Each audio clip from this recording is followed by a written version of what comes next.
কি শুনলাম আমি এটা? ভাই 2 দিন ইন্টারনেট ফ্রি, কোনো রিচার্জ করতে হবে না, সারাদিন ইন্টারনেট ফ্রিতে ব্যবহার করতে পারবেন। 2 দিন হলো শুক্রবার ও শনিবার, একদম ফ্রি ইন্টারনেট ব্যবহার করতে পারবেন। এবং কয়টা থেকে কয়টা পর্যন্ত চালাতে পারবেন আমি এটা বলে দেব। এবং কোন সিমে এই ফ্রি ইন্টারনেট চালাতে পারবেন এটাও আমি বলবো, এবং এসএমএস সহকারে প্রুফও দেখাবো।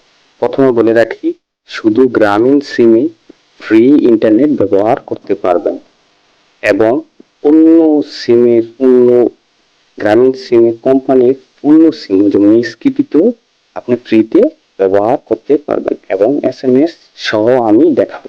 আপনারা কটা থেকে কটা পর্যন্ত চালাতে পারবেন? সকাল 6টা থেকে সন্ধ্যা 6টা পর্যন্ত ফ্রি আনলিমিটেড ইন্টারনেট ব্যবহার করতে পারবেন। আমি নিজে ব্যবহার করার পর এই ভিডিওটি বানাতে আসছি। শুধু গ্রামীণ সিমে না, শুধু গ্রামীণ সিমেই ইন্টারনেট ফ্রি চলবে, অন্য কোনো সিমে কিন্তু চলবে না। এবং এই সম্পর্কে জানতে এবং সুযোগ নিতে পারে তার জন্য আপনার বন্ধুদের কাছে এই ভিডিওটি শেয়ার করে দেবেন। যদি এই ভিডিওটি হেল্পফুল হয় অবশ্যই লাইক, কমেন্ট এবং সাবস্ক্রাইব করবেন।